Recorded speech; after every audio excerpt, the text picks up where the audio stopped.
नमस्कार, मैं हूं आपके साथ निशु शर्मा। चलिए शुरुआत करेंगे बुलेटिन की। प्रधानमंत्री नरेंद्र मोदी ने आज नई दिल्ली में बाबा खड़क सिंह मार्ग पर सांसदों को बड़ा तोहफा देते हुए टाइप 7 के 184 बहुमंजिला फ्लैटों का उद्घाटन किया। इस मौके पर प्रधानमंत्री आवासीय परिसर में सिंदूर का पौधा भी लगाया गया। इस दौरान पीएम मोदी फ्लैट बनाने वाले श्रमजीवियों से बातचीत करते नजर आए और लोगों को संबोधित भी किया। इस मौके पर लोकसभा अध्यक्ष ओम बिरला, केंद्रीय मंत्री मनोहर लाल, किरण रिजिजू भी मौजूद रहे। इस मौके पर प्रधानमंत्री नरेंद्र मोदी ने क्या कुछ खास कहा, सुनिए।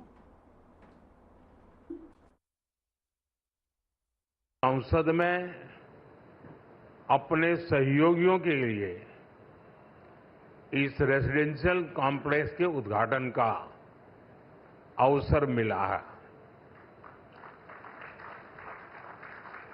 ये जो 4 टावर्स हैं,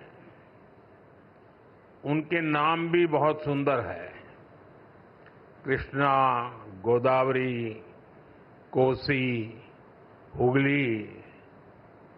भारत की 4 महान नदियां जो करोड़ों जनों को जीवन देती हैं, अब उनकी प्रेरणा से हमारे जनप्रतिनिधियों के जीवन में भी आनंद की नई धारा बहेगी। कुछ लोगों को परेशानी भी होगी। कोसी नदी देख रखा है नाम, तो उनको कोसी नदी नहीं दिखेगी, उनको बिहार का चुनाव नजर आएगा। तो ऐसे छोटे मन के लोग जो होते हैं, उनकी परेशानियों के बीच भी मैं जरूर कहूंगा कि नदियों के नामों की परंपरा देश की एकता के सूत्र में हमें बांधती है।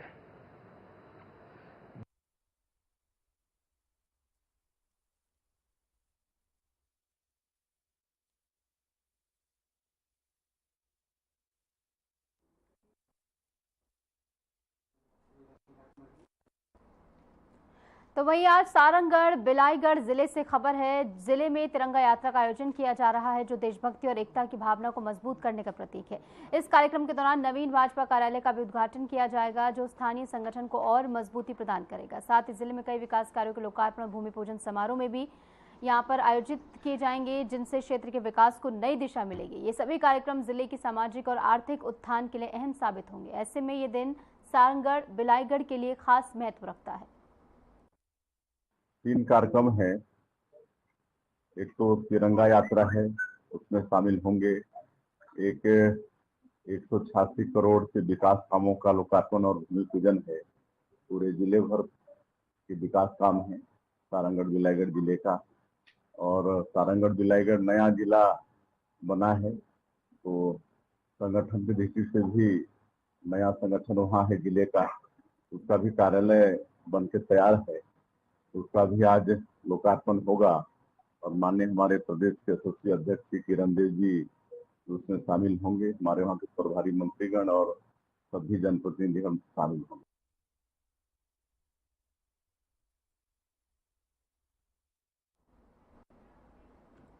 खबर रायपुर से है, जहां इंडी ब्लॉक के सांसद संसद से चुनाव आयोग तक मार्च करने की योजना बना रहे हैं। इस बीच छत्तीसगढ़ के मुख्यमंत्री विष्णुदेव साय ने चुनाव आयोग की भूमिका पर सवाल उठाने वालों को कड़ी फटकार लगाई है।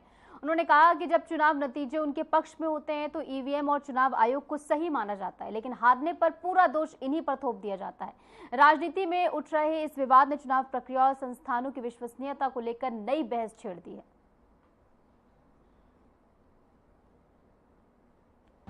इस तरह से चुनाव आयोग पर प्रश्न खड़ा करना भी ठीक बात नहीं है।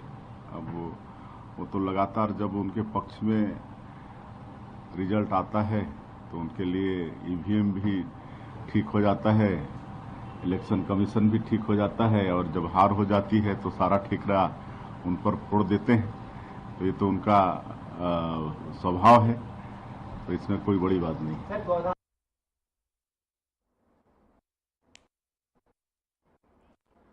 राजधानी रविंद्र भवन में पर्यावरण से समन्वय विषय पर एक दिवसीय संगोष्ठी सह प्रशिक्षण कार्यशाला का शुभारंभ हुआ। इस विशेष कार्यक्रम का उद्घाटन मुख्यमंत्री डॉक्टर मोहन यादव ने किया। मुख्यमंत्री ने अपने संबोधन में कहा कि भारत का स्थापत्य ज्ञान नया नहीं है, बल्कि ये सदियों से प्राकृतिक संतुलन और पर्यावरणीय समन्वय के साथ विकसित होता रहा है। क्या कुछ कहा गया, आगे सुनिए। हमारे अपने कई निर्माण के, और वैसे तो हड़प्पा कालीन पुराने सिंधु घाटी सभ्यता की निर्माण की रचनाएं, उसमें जल निकासी के प्रबंधन, पुराने स्थापत्य के नमूने, कई प्रकार के आज भी अद्भुत चीजें हैं जो हमको दिखाई देती है कि हमारे यहाँ स्थापत्य का ज्ञान नया नहीं है, लेकिन ये परिस्थिति जन्य नहीं है, प्रकृति जन्य है। प्रकृति के साथ जोड़ करके ही देखा गया। अभी आपने एक डैम का उदाहरण दिया, राकेश जी ने सही कहा। अभी मैं भी आपको वैसे बता भी चुका हूँ, हम भी जानते भी हैं कि भोपाल की रचना ही अगर अपन देखें, भोपाल जैसा महानगर एक तरह से राजधानी का हमारा नगर है, लेकिन यहाँ की जल रचना आज भी जीवंत है। बड़े तालाब से पानी हमको पीने का मिलता है। बड़ा तालाब हमारे लिए सजावट की चीज नहीं, लेकिन बड़ा तालाब सजावट की चीज नहीं, लेकिन बड़ा तालाब बना कैसे? तो बड़े तालाब को बनाने के लिए जिस रचना का उपयोग किया गया, वो आज भी हमारे लिए आधुनिक साइंस की दृष्टि से पुराने विज्ञान को ज्यादा मान्यता देने वाली है। कि आमतौर पर पानी की रचना जिसमें डैम में पानी भरना है, तो पानी का डैम नदी की मुख्य धारा को रोक करके ही बनाया जाता है। मुख्य धारा से पानी पीछे रुकेगा, डैम बन गया। लेकिन ये वो टेक्नोलॉजी है जो एक चट्टान को चारों तरफ से, जो ऑलरेडी पुरानी प्राकृतिक चट्टान से पानी को स्टोर कर लिया, उसकी कोई मुख्य धारा नहीं रोकती।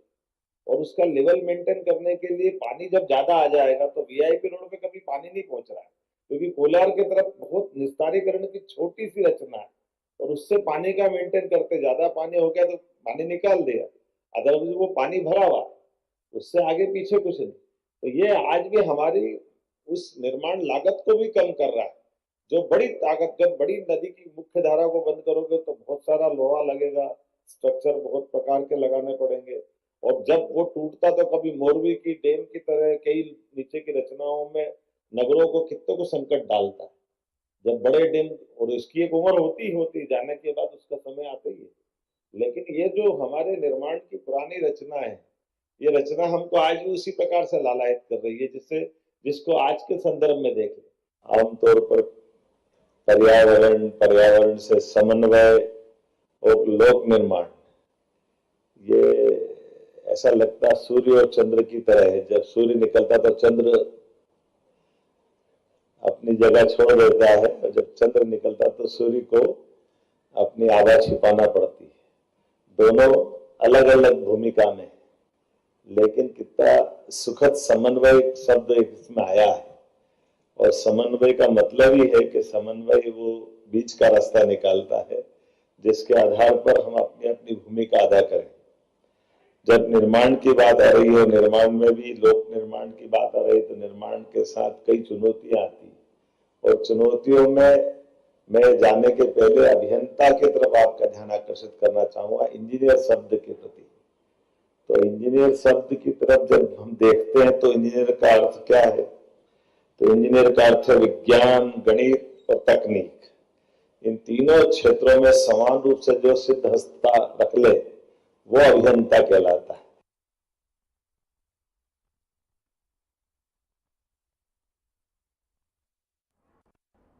आगे बढ़ेंगे। केंद्रीय कैबिनेट की बैठक कल दोपहर 1 बजे होगी। ये बड़ी खबर सामने आ रही। महत्वपूर्ण फैसलों पर इस दौरान चर्चा होगी। सरकार की नई योजनाओं पर विचार इस दौरान किया जाएगा। सभी मंत्री बैठक में मौजूद रहने वाले हैं। दिल्ली से इस वक्त राजधानी दिल्ली में हलचल तेज है। केंद्रीय कैबिनेट की बैठक कल दोपहर 1 बजे आयोजित की जाएगी, जिसमें देश के कई महत्वपूर्ण मसलों पर चर्चा होने की संभावना है। ये बैठक केंद्र सरकार के लिए बेहद अहम मानी जा रही है, क्योंकि इसमें न केवल नई नीतियां और इसी के साथ साथ योजनाओं पर फैसला लिया जाएगा, बल्कि मौजूदा परियोजनाओं की समीक्षा भी इस दौरान की जाएगी। बैठक में वित्त से लेकर स्वास्थ्य, कृषि, रक्षा सहित विभिन्न महत्वपूर्ण मंत्रालयों से जुड़े प्रस्ताव पर विचार विमर्श होगा। इसके अलावा देश के विकास और जन कल्याण से जुड़ी कई योजनाओं को गति देने के लिए भी यहां पर निर्णय लिए जा सकते हैं। सभी केंद्रीय मंत्री इस बैठक में उपस्थित रहेंगे और सरकार की प्राथमिकताओं को ध्यान में रखकर विभिन्न मुद्दों पर अपने सुझाव और निर्णय साझा करेंगे।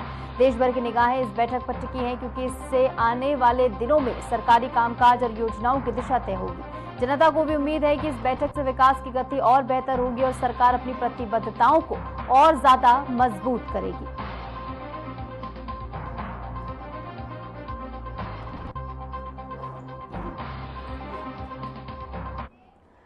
तो वहीं दिल्ली में प्रधानमंत्री नरेंद्र मोदी की ओर से हुए उद्घाटन के खास मौके पर लोकसभा अध्यक्ष ओम बिरला ने कहा कि प्रधानमंत्री मोदी की प्रेरणा से पिछले 11 वर्षों में लोकसभा सदस्यों के लिए 344 नए आवास बनाए गए हैं। इन आवासों के निर्माण में आधुनिक तकनीक और कड़ी निगरानी का उपयोग किया गया है, जिससे समय से पहले काम पूरा हुआ और 46 करोड़ रुपए से अधिक की बचत भी हुई। क्या कुछ आगे कहा गया, खुद सुनिए।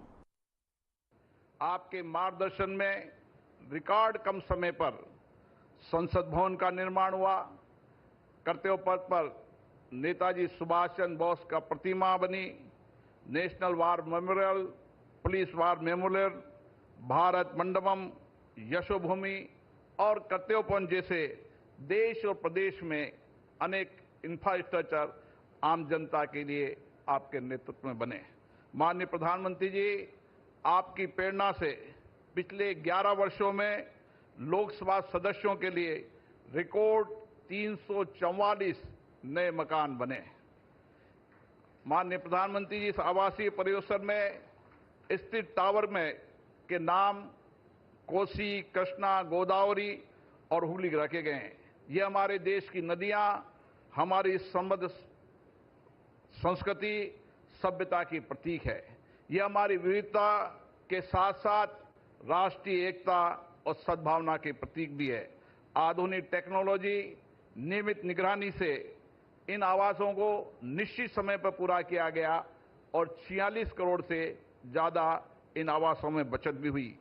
इन आवासों के निर्माण के बाद अब माननीय लोकसभा सदस्यों के लिए आवास की उपलब्धता पूर्ण हो चुकी है। हमारा प्रयास है कि आने वाले समय में जब नए माननीय सांसद चुनकर आए तो उनको चुनकर आते ही उनको आवास की उपलब्धता करा दी जाए ताकि वो अपने संसदीय कार्य को और बेहतर कार्यकुशलता से कर सके। मैं इस अवसर पर लोकसभा सचिवालय, शहरी विकास मंत्रालय, सीपीडब्ल्यूडी और इस निर्माण कार्य में लगे श्रमवीर और इंजीनियरों का भी बहुत बहुत धन्यवाद देता हूं, जिन्होंने कड़ी मेहनत से इस प्रोजेक्ट का काम को पूरा किया। मैं पुनः माननीय प्रधानमंत्री जी का बहुत बहुत आभार व्यक्त।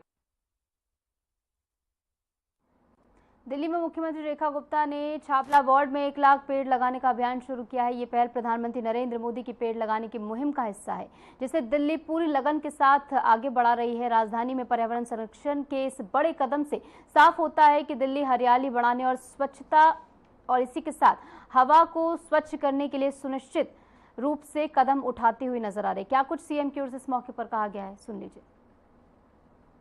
एक पेड़ मां के नाम आदरणीय प्रधानमंत्री नरेंद्र मोदी जी के द्वारा दिया हुआ पूरे देश को एक मिशन, एक मुहिम, उसके तहत दिल्ली लगातार इस वृक्षारोपण के अभियान को कर रही है। मुझे खुशी है कि आज हमारे छावला वार्ड में हमारे निगम पार्षद शशि यादव जी के माध्यम से 1 लाख पेड़ इस वार्ड में लगाए जा रहे हैं। और उसमें और भी खुशी की बात यह है कि ये बीएसएफ का जो हमारा केंद्र है, यहाँ पर 1000 आम के पेड़ यहाँ पे अभी इस समय पे मेरे उपस्थिति में यहाँ लगाए गए। दिल की गहराई से मुझे आनंद की अनुभूति हो रही है कि दिल्ली लगातार उस मिशन पे चल रही है जिस पे आदरणीय नरेंद्र मोदी जी ने आह्वान किया। और हम दिल्ली को हरा भरा बनाने के लिए, स्वच्छ सुंदर बनाने के लिए लगातार प्रयासरत हैं। एक और कूड़े से आज़ादी की ड्राइव चल रही है, तो दूसरी ओर 1 पेड़ मां के नाम लगाने की ये ड्राइव चल रही है। मिल करके दिल्ली को बेहतर और सुंदर और हरा भरा करने की इस मुहिम में आप सब लोग जुड़ रहे हैं। इसके लिए मैं दिल की गहराई से सभी का धन्यवाद करती हूँ। मैम, यहाँ बीएसएफ कैंप में वाटर पाइपलाइन का वादा किया है आपने यहाँ पे, आज तक वाटर पाइपलाइन कि किन कारणों से पिछली सरकारों ने इसकी अनदेखी करी कि यहाँ पानी की पाइपलाइन नहीं पहुंच सकी। वो जवान जो देश के लिए अपना खून बहाते हैं और हम उन्हें पानी नहीं पहुंचा पाते हैं, ये बड़ी अचरज का विषय है। और मैंने वादा किया है यहाँ पे अपने वीर जवानों से कि दिल्ली सरकार इसके ऊपर तुरंत प्रभाव में कार्रवाई करेगी और इस कैंप तक, छावला कैंप तक पानी की पाइपलाइन पहुंचे, इसका तुरंत काम करेगी। मुख्यमंत्री योगी आदित्यनाथ ने विधानसभा में समाजवादी पार्टी पर कड़ा प्रहार किया। उन्होंने कहा कि गोरखपुर और प्रदेश के व्यापारियों में विपक्षी नेताओं को लेकर गहरा आक्रोश है। मुख्यमंत्री ने बताया कि व्यापारियों को यह आशंका थी कि उनके विकास के लिए कोई कार्य नहीं किया जाएगा। योगी आदित्यनाथ ने कहा कि व्यापारियों ने समाजवादी पार्टी का सम्मान किया था, लेकिन यदि कोई और होता तो वे विपक्ष को सख्ती से जवाब देते। उन्होंने स्पष्ट किया कि सपा से ये उम्मीद रखना गलत है कि वह प्रदेश की सुरक्षा और विकास दोनों पर ध्यान देगी। क्या कुछ कहा गया, सुनिए। ये नदी के दो अलग अलग छोर हैं।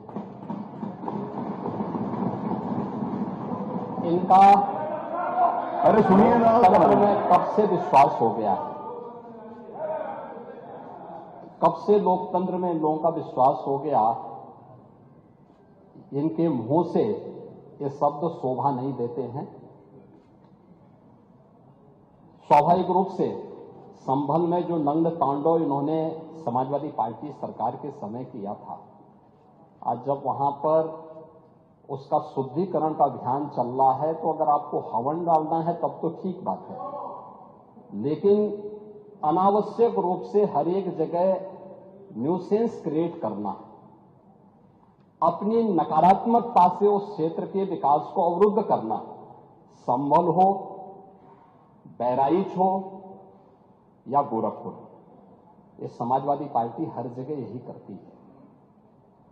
गोरखपुर के विरासत गलियारे के बारे में पांडे जी आप इतने वरिष्ठ हैं, लोग आपको अनावश्यक रूप से मोहरा बना करके आपके कंधे पर बंदूक रख करके, अब आपको कम से कम इस उम्र में इस बात का ध्यान रखना चाहिए कि इस उम्र में सब नहीं होने देना चाहिए, जो आपके कंधे में बंदूक रख करके निशाना साधने का प्रयास कर रहे हैं।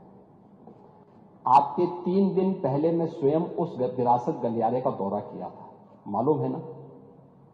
मैं एक व्यापारी से बात किया था और बातचीत करके, वो गोरखपुर के सबसे पुरानी मंडी है, आप तो गोरखपुर में पढ़े भी हैं, और सबसे पुराना बाजार है, लेकिन कंजेशन होने के नाते, अवैध कब्जा होने के नाते वहां पर उस कंजेशन को दूर करके आज सड़क बनाई जा रही है। और अगर भारतीय जनता पार्टी की सरकार, एनडीए की सरकार विकास कराना चाहती है तो आपको इसमें भी बुरा लगता है।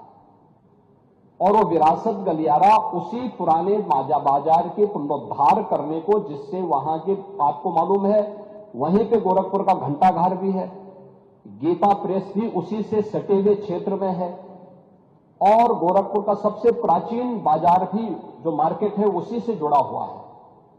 उस मार्ग को बनाने के लिए और एक एक व्यक्ति, एक एक व्यापारी को कंपनसेशन देने के बाद 3 दिन पहले मैंने स्वयं उस क्षेत्र का दौरा करने की बात की थी। उसके बाद राजनीति करने के लिए आप गए थे। भारतीय जनता पार्टी ने नहीं, बल्कि गोरखपुर के व्यापारियों ने आपका विरोध किया था। क्योंकि विरोध इसलिए ही किया था क्योंकि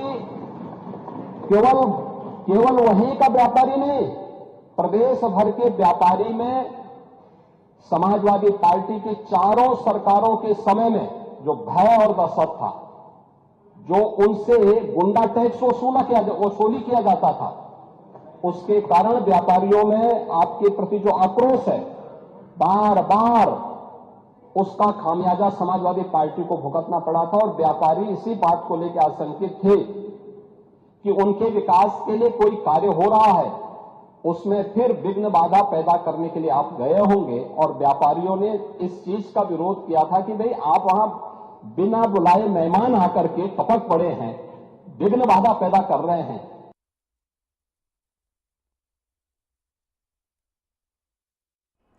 उत्तराखंड के देहरादून में मुख्यमंत्री पुष्कर सिंह धामी ने विश्व आयुर्वेदिक सम्मेलन और आरोग्य एक्सपो में भाग लिया। इस मौके पर आयुर्वेद और योग की अहमियत पर जोर दिया गया। उन्होंने बताया कि उत्तराखंड ही योग और आयुष का असली केंद्र है। यहाँ पहले भी विश्व आयुर्वेद कॉन्फ्रेंस आयोजित हो चुका है। आज इस सम्मेलन की महत्वपूर्ण कार्यवाही का विमोचन भी यहाँ पर हुआ है, जो राज्य में आयुर्वेद के विकास की दिशा में एक महत्वपूर्ण कदम है। सुनिए क्या कुछ कहा गया। हमारे राज्य के लिए बहुत महत्वपूर्ण विषय है। हमारे यहाँ एक से एक जड़ी बूटियाँ उच्च हिमालयी क्षेत्र में पाई जाती हैं, जो बहुत दुर्लभ जड़ी बूटियाँ होती हैं। और योग और आयुष का असली अगर कोई केंद्र है तो देवभूमि उत्तराखंड है। देवभूमि उत्तराखंड में विश्व आयुर्वेद कांग्रेस का आयोजन किया गया था। आज उसकी प्रोसीडिंग का विमोचन हुआ है।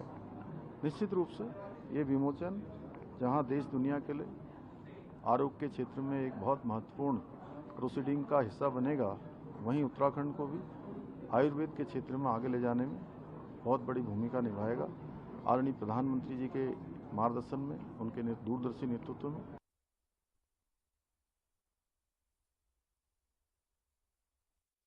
बिहार में इस समय एसआईआर का मुद्दा गरमाया हुआ है, जहां विपक्ष से लेकर दिन प्रतिदिन और ज्यादा आक्रामक होता हुआ नजर आ रहा है। तो वहीं इस बीच बिहार के उप मुख्यमंत्री विजय कुमार सिन्हा ने संवैधानिक संस्थाओं, खासकर के चुनाव आयोग का पूरा सम्मान व्यक्त किया। उन्होंने कहा कि ये संस्थाएं पूरी पारदर्शिता के साथ अपना काम कर रही हैं। क्या आगे कहा गया, सुनिए।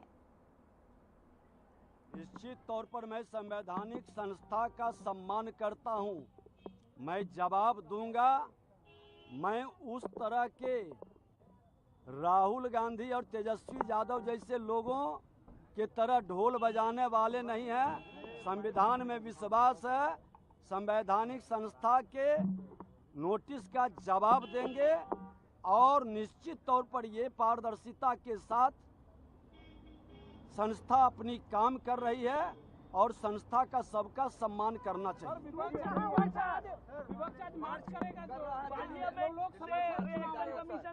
विपक्ष नौटंकी कर रही है। विपक्ष पूरी तरह से लोकतंत्र के साथ मजाक है। ये लोकतंत्र में परिवार तंत्र को स्थापित करने के लिए ये पूरी तरह से डकैती के खेल में लगे हुए हैं। ये वोटर के साथ डकैती करने वाले लोग थे, बूथ से जिन निकालते थे। इनका जिन समाप्त हो रहा है चुनाव आयोग के पहल से।